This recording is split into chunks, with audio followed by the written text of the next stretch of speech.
Inspired Edge, where motivation meets inspiration. Let's cover now setting goals. Let me show you something that turned me every way but loose. I've never been the same since I found out about it. Learning how to set goals.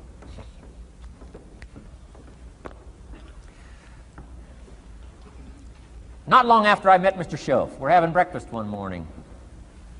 Mr. Schoaf said, "Mr. Rohn, now that we've gotten acquainted, we know each other fairly well," he said, "maybe one of the best ways I can help you," he said, "let me see your current list of goals. Let's go over them and talk about them." And I said, "What?" "I don't have a list." He said, "Well, Mr. Rohn, if you don't have a list of your goals," he said, "I can guess your bank balance within a few $100s. Which he did. And that got my attention. I said, "You mean my bank balance would change if I had a list of goals?" He said, "Drastically." So that day I became a student of setting goals. And I've used it to dynamically affect my life. I've taught it to some of my business colleagues. We use it to do business around the world. Setting goals. It can turn out to be a drama for your life. Here's what goals are. Your vision of the future. Your vision of the future. Now, there's two ways to face the future. One, with apprehension. Number two, with anticipation.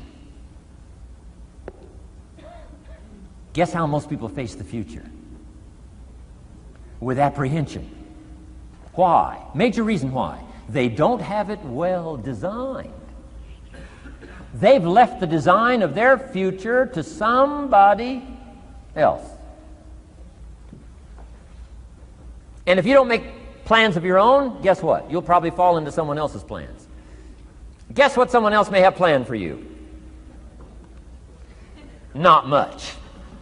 You got to make a list of this not much stuff. I'm telling you, people all their lives count on this not much list.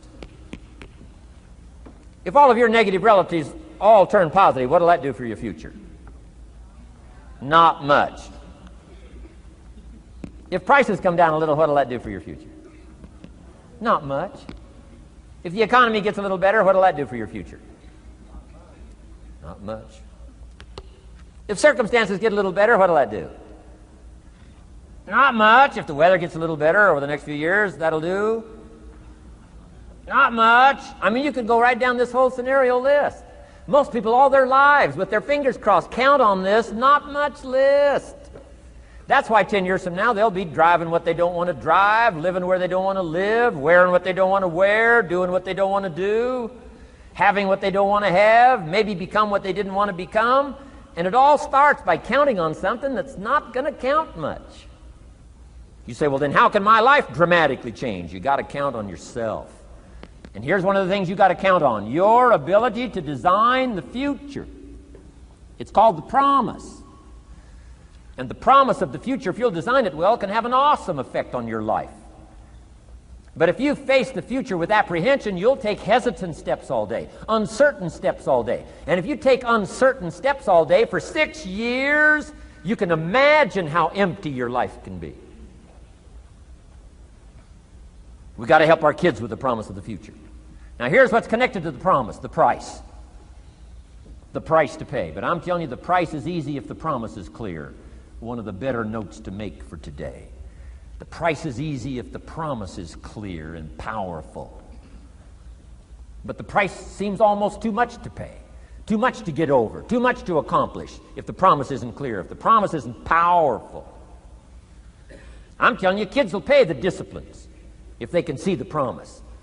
One of our biggest challenges as parents in the 90s is to help our kids see the promise of the future. That's why I'm teaching financial independence, how to become wealthy and powerful and sophisticated and healthy and unique.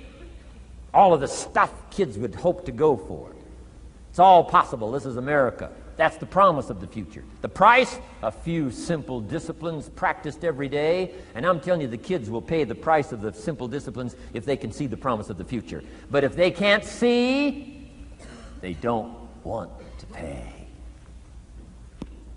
And the same is true of all of us. We will pay the most extraordinary disciplines if we can see the promise of the future, called setting goals. So I'm asking you to get a handle on the future. I'm asking you not to leave it to anyone else. Don't leave it to the company. Company's got their own goals. I'm asking you to set your own goals, your personal goals. Income goals and financial goals and health goals and spiritual goals and where do you want to go and what do you want to do and what do you want to see and what do you want to be. That's it. Promise of the future. Design your own future. It's within your hands and your capacity to do so. Here's how simple now goal setting is. It's not mysterious. You don't have to anchor, you don't have to focus, you don't have to visualize, none of that stuff. Here's how simple goal setting is. Changed my life. Decide what you want and write it down. I mean, that's how profound this stuff is. Decide what you want and write it down. Make a list.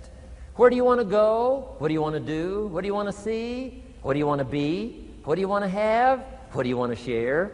What projects would you like to support? What would you like to be known for? What skills would you like to learn? Some extraordinary things you'd like to do, ordinary things you'd like to do, right? Silly little things you'd like to do, very important things you'd like to do. Decide on all that stuff and write it down, write it down, write it down. That's how simple this stuff is. And it's your own private list. If it's really private, on your list, put some stuff in code where nobody can understand it if this list fell into unfriendly hands. Okay. And simple things, whatever. Foolish things, doesn't matter. It's your list. I had a little revenge on my first list. Budget finance, who used to harass me. I got 2 or 3 payments behind. This one guy called incessantly. Said, we're going to come get your car, drag it rear end up down the street in front of your neighbors. Put me down something fierce. When I met Shof, got my life straightened out, one of the first things on one of my lists was budget finance. And when I finally got the money, I needed a little drama in my life. Finally got the money to pay him off. I put it in small bills in a big briefcase. Walked into the budget finance office on Wilshire Boulevard in Los Angeles. The guy who harassed me so often, his desk was about 3 back. I opened the door, walked in, right up to his desk, stood right in front of him, never said a word. He said, well, what are you doing here? Didn't say a word. I opened up this briefcase, dumped this pile of money all over his desk. I said, count it. It's all there.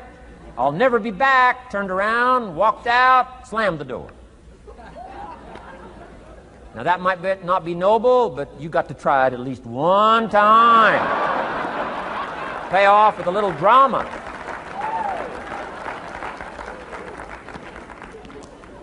Got to check them off my list.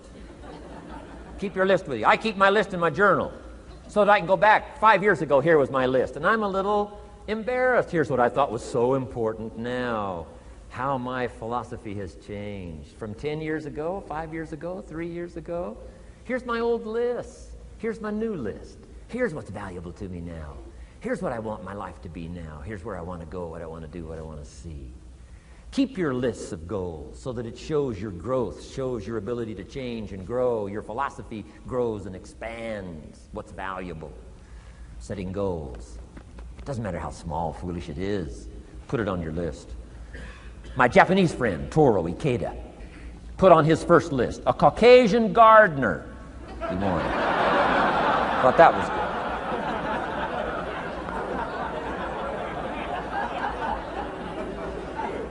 I like that. Have you got this profound thing now on setting goals? Here's how profound it is. Decide what you want and write it down. Get together with your wife, decide. Get together with your kids, decide. Get together with your business colleagues, decide. Write it down. Make a list. Okay, that's how easy it is. Now let me give you one more scenario on setting goals. When I started making my first list, Mr. Shof said, Mr. Rohn, looks like we're going to be together for a while. He said, I've got a suggestion for you. He said, I think one of the first goals you ought to set, you're a 25-year-old American male. Sure, you've made some mistakes, but now you're on the road to better things. You got a family, worth it. Reasons makes the difference. And he said, you've got every reason to do this. He said, why don't you, among all the goals you're going to set, he said, why don't you set a goal to become a millionaire? A millionaire. This is America. All the possibilities are available. Why don't you set a goal to become a millionaire? He said, it's got a nice ring to it. Millionaire. Enough zeros to impress your accountant? Millionaire. And he said, here's why. Now I thought, the man doesn't need to teach me why. I'm thinking, wouldn't it be great to have $1 million? He said, no, that's not it. Here's why. And I had one of the greatest lessons I ever learned, and I'm about to share it with you. This will be worth the price of being here today if you can capture what I'm about to share with you. Babysitter fees, whatever else you paid. Some of you missed some sales today to be here, so this is a costly day for you. But what I'm about to share with you changed my whole life. Here's what Mr. Shoaff said. Set a goal to become a millionaire. And he said, here's why. For what it will make of you to achieve it. And I got one of the greatest classes in one sentence I've ever received in my life. Set a goal that'll make you stretch that far. For what it will make of you to achieve it. What a brand new reason for setting goals. What an all-encompassing challenge to have a better vision of the future. What for? To see what it will make of you to achieve it. And here's why. The greatest value in life is not what you get. The greatest value in life is what you become. Major question to ask on the job is not, what am I getting here? That's not the major question. The major question to ask is, what am I becoming here? It's not what you get that makes you valuable. It's what you become that makes you valuable. So Shoaff said, set a goal to become a millionaire. For what it will make of you to achieve it. Then he said, when you finally have become a millionaire, now, he said, what's important is not the money. I thought, wow, I've got some more to learn.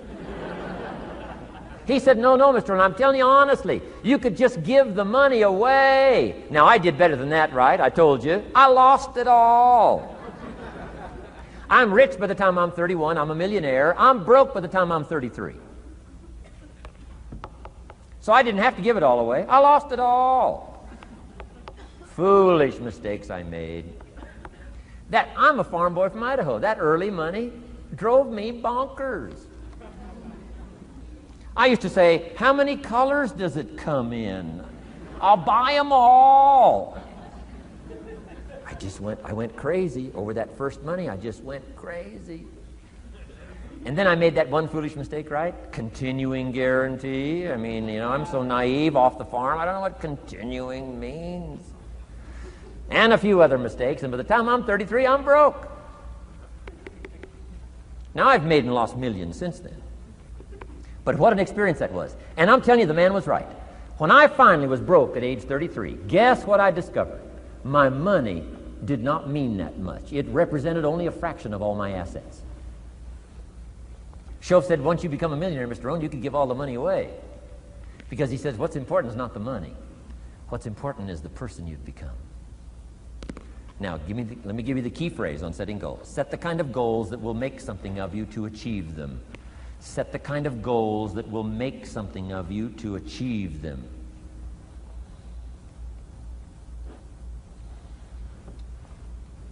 Always keep that in mind. What will this make of me? If I set this goal and go for it, not only will I achieve it, but what will it make of me in the process? What a whole new concept on setting goals. Now, there's two parts to this, and then we're wrapping up goals. Here's the first part now on this goal setting for what you become. Number one, don't set your goals too low.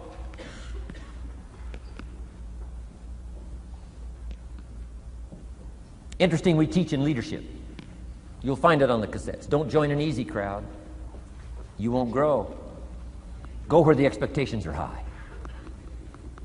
Go where the demands are high. Go where the pressure's on to perform, to grow, to change, to develop, to read, to study, to develop skills. I belong to a small group. We do business around the world. You cannot believe the expectations at that level. What we expect of each other in terms of excellence. Far beyond average. Why? So that we can each grow, so that we can receive from the group, we can contribute to the group. Something unprecedented. It's called living at the summit. Go where the demands are high. Go where the expectations are strong, so that it'll provoke you, push you, urgently insist that you not remain the same for the next couple of years, the next 5 years, that you'll grow and change. So don't set your goals too low. The guy says, well, I don't need much. Well, then you don't need to become much.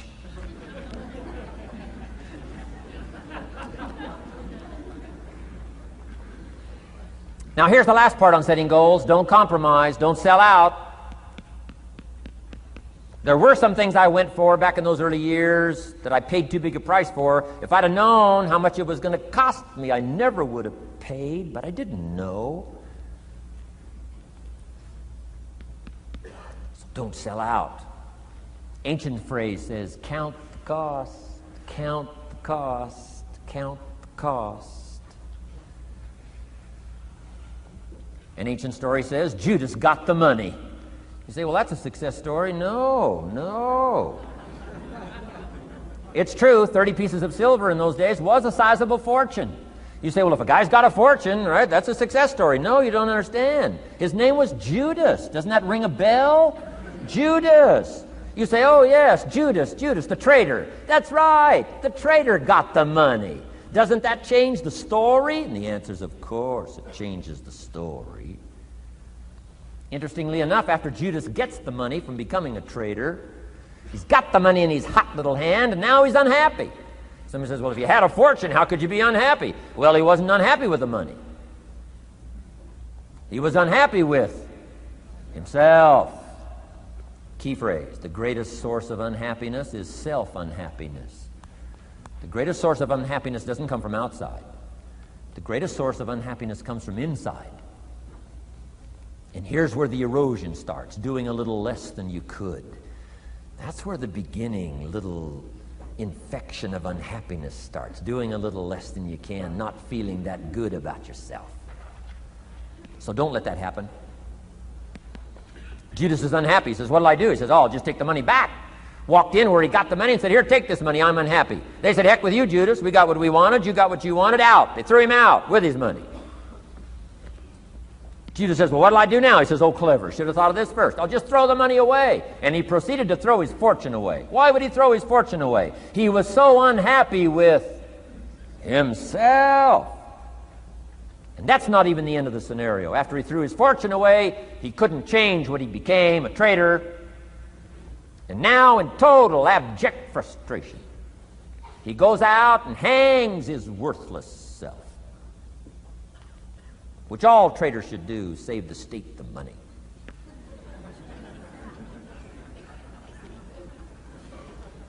Why such a tragic end? Because he was so unhappy with himself. He sold out.